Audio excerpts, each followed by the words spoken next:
और बड़ी खबर ऐसे है कि पाकिस्तान में हड़कंप मचा है। आतंकी हाफिज का बेटा गायब हो गया है।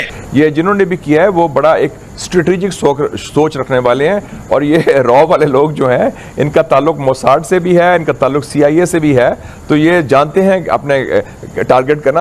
आज ही खबर आई कि साहब हमारे जो है वो डॉक्टर हाफिज सईद साहब, जो बड़े डॉक्टर हैं, आपको भी पता होगा, वो बड़े डॉक्टर साहब के छोटे साहबजादे कमालुद्दीन सिद्दीकी साहब, उनको अगवा कर लिया गया। और उनको अगवा भी कहाँ से किया गया? पेशावर से अगवा कर लिया गया। रॉ हमारे ख़िलाफ़ है, और फिर जाहिर है कि बहुत पूरी कुव्वत से वो हमारे और एलानिया इसके ख़िलाफ़ है। मसला तो ये हुआ ना कि हमारी इंटेलिजेंस इसको खबर नहीं मिली कि हमला होने वाला है, ना कोई वार्निंग थी कहीं। इसका मतलब ये सरप्राइज अटैक था। तो ये लोग हमारे एजेंट बनेंगे। कैसे बनेंगे? सिंपल सी बात है, 4-5 करोड़ रुपए का बजट है। एक मौलवी को बोला कि भाई देखो तुम्हारी तनख्वाह की, इनको ये 5-10 हज़ार रुपये मिलते हैं, ज़्यादा पैसे मिलते नहीं हैं। उनसे बोलना देखो मौलवी साहब, SUV आपको देंगे, एप्पल का मोबाइल फ़ोन आपके पास होगा, मकान आपको देंगे। रॉ है, पैसा उनका है, मास्टरमाइंड वो है, लेकिन करने वाले तो पाकिस्तानी है ना, दहशतगर्द। वो पाकिस्तान में मुकीम है, उनकी इंटेलिजेंस भी है, उनके पास वसाइल भी हैं, उनके स्लीपर सेल भी हैं। हमारे जो कमालुद्दीन सिद्दीकी साहब हैं, इनका अबडक्शन किसने किया, अपहरण किसने किया, ये भी बता रहे हैं कि साहब अननोन लोगों ने किया। तो ये जो अननोन लोगों का खौफ है, ये पूरी दुनिया में फैलता जा रहा है। पाकिस्तान, मुझे एक बार बताएं, आर्मी ने आपका क्या बिगाड़ा है? हम 5-5 साल 6-6 साल अपनी माओ बहनों से दूर ड्यूटी करते हैं आपकी गालियां खाने के लिए।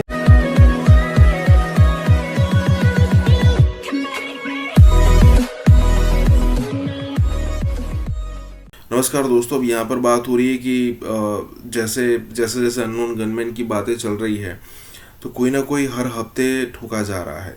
मतलब होता यह है कि बाइक पर 2 बंदे बैठकर आते हैं और पता नहीं क्या एक्टिविटी करते हैं, लेकिन आके तुरंत वहाँ की सिचुएशन को जो इन्फॉर्मेशन मिलती है उस हिसाब से इम्प्लीमेंट करते हैं, या फिर कहे कि जिसको भी मतलब मारना होता है मारकर चले जाते हैं और सीधी यहाँ पर गोली मारते हैं, जिससे बचने के भी कोई चांसेस नहीं होते।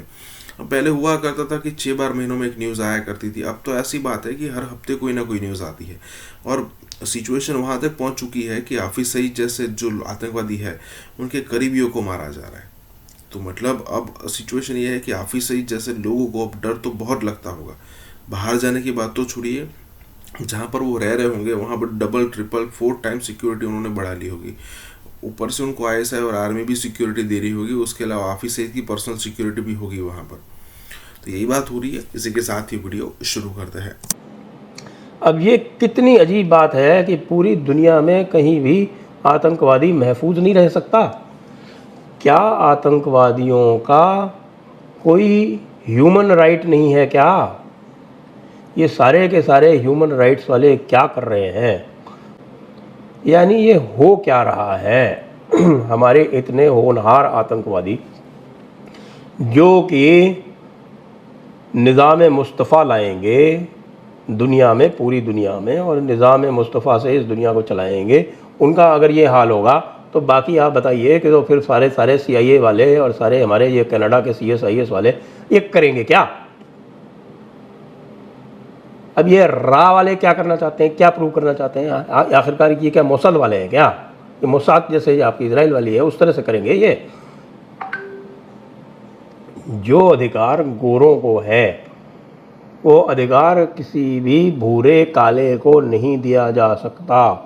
इसी को कहते हैं रूल्स बेस्ड ऑर्डर। रॉ हमारे ख़िलाफ़ है, और फिर जाहिर है कि बहुत पूरी कुव्वत से वो हमारे और एलानिया इसके ख़िलाफ़ है। इंटेलिजेंस सेटअप है, और जैसे आपने फरमाया कि इस मुकाबले के अंदर बहरहाल इस जगह जो है ये हमारी कमज़ोरी सामने आई है। पीछे रॉ है, पैसा उनका है, मास्टरमाइंड वो है, लेकिन करने वाले तो पाकिस्तानी है ना, दहशतगर्द। वो पाकिस्तान में मुकीम है, उनकी इंटेलिजेंस भी है, उनके पास वसाइल भी हैं, उनके स्लीपर सेल भी हैं। देखिए जी, ये पहला हमला नहीं है। पिछले दिनों अभी क्वेटा में सरीना में हुआ, उससे पहले PC गवादर में हुआ, उससे पहले कराची कॉन्सुलेट जनरल में हुआ। तो एक पैटर्न है कि इतने हाई प्रोफाइल जगह हो या दासू जैसे दूर दराज जगह हो, जब ये चाहते हैं दहशतगर्द स्ट्राइक करते हैं। तो हमारे सिस्टम में एक बहुत बड़ा एक गैप है और एक खला है जो मेरे ख्याल पुल करनी तो पड़ेगी। और बात जिसमें हो गई सिर्फ स्पेशल सिक्योरिटी डिवीजन नहीं है जी। इसके साथ ही मगर ये बताइएगा कि बहरहाल चीन जानता है, अच्छी तरह से जानता है कि उसकी दुश्मनी इस वक्त भारत के साथ है, पाकिस्तान की दुश्मनी भारत के साथ है, भारत एलानिया दुश्मन है, भारत एलानिया सी पैक का मुखालिफ है, भारत तनहा नहीं है। यकीनन सिक्योरिटी की जिम्मेदारी हमारी थी और ये हमारा इस मामले में वीकनेस सामने आई है, इतना सीरियस है कि एक तो ये जो ब्रीच किया है सिक्योरिटी का, जो उनके पास इसकी इंटेलिजेंस थी वो तो अपनी जगह। देखें ये बड़ा हाई पावर्ड, एक स्ट्रेटेजिक, एक सोफिस्टिकेटेड मास्टरमाइंड प्लानिंग हुई है। ये सिर्फ लोकलाइज्ड ऑपरेशन थी। लोकलाइज को तो लोगों को इस्तेमाल किया गया, लेकिन ओवरऑल जो टाइमिंग के हवाले से, कॉन्टेक्स्ट के हवाले से, पाकिस्तान के रोल के हवाले से, ये जिन्होंने भी किया है वो बड़ा एक स्ट्रेटेजिक सोच रखने वाले हैं। और ये रॉ वाले लोग जो हैं इनका ताल्लुक मोसाड से भी है, इनका ताल्लुक CIA से भी है, तो ये जानते हैं अपने टारगेट करना। ठीक है, ये तो सबको पता है। आप जो जितनी पीपल ऑफ पाकिस्तान, मुझे एक बार बताएं, आर्मी ने आपका क्या बिगाड़ा है? हम 5-5 साल 6-6 साल अपनी माओ बहनों से दूर ड्यूटी करते हैं आपकी गालियां खाने के लिए। पहली बात ये, हमारी जगह आप ड्यूटी पे खड़े हो जाएं, हम घर चले जाते हैं। नहीं, बड़ी सख्त ड्यूटी है, बड़ी। हमारी वजह से आप आज़ाद फिर रहे हो। आप कल को हमें गालियाँ निकालोगे एक लीडर के लिए। क्या नवाज शरीफ की हिस्ट्री पढ़ी है आपने? शाहजहान बुगटी की हिस्ट्री पढ़ी है? नवाब अकबर बुगटी की हिस्ट्री पढ़ी है? माँ बहनों के कत्ल नहीं किए, जरदारी ने नहीं किए। आज किसको पता है बेनज़ीर का कत्ल किसने नहीं किया? यार ये बस मिली भगत है, कुछ भी नहीं है। अफ़गानिस्तान के मुतल्लिक़ बिल पास हुआ है, अफ़गानी निकाल रहे हैं। क्यों निकाल रहे हैं? अफ़गानिस्तान में पाकिस्तान का हिस्सा है। अफगानिस्तान पाकिस्तान का हिस्सा कैसे हो गया? हिस्ट्री में जाएं, पीछे हिस्ट्री में जाएं तो पाकिस्तान अफ़गानिस्तान का एक हिस्सा है। भाई पाकिस्तान इंडिया से बना है, क्या हो गया आपको? ये कौन सी हिस्ट्री हुआ है? जब आज़ाद हुआ है, आज़ाद रे, हम मुल्क था ही नहीं, 1947 में बना। हमारी किताबों में देखे कभी भी नहीं बना लिखा हुआ कि पाकिस्तान आज़ाद हुआ। हमें दिखाया पाकिस्तान कब बना था, हम कहते हैं 1947। तो आप आज़ाद क्यों कहते हैं? आज़ाद तो तब होता जब मुल्क होता। आप तो ये बात ही गलत कर रहे हैं। क्या कह रहे हैं? आपने कहा पाकिस्तान आज़ाद हुआ, बना है मुल्क हमारा 1947 में। मेहनत नहीं की। मेहनत किसने की है? अरे वो तो हमारे फोर फादर ने मिलकर अंग्रेजों के खिलाफ लड़ा ना।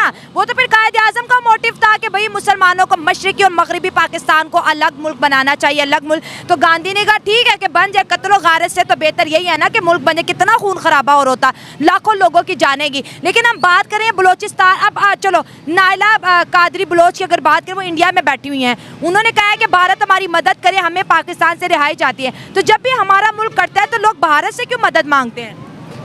इसलिए कि आपका जो पाकिस्तान है ना, IMF का एक बजट पास हुआ है, अच्छा ठीक हो गया है।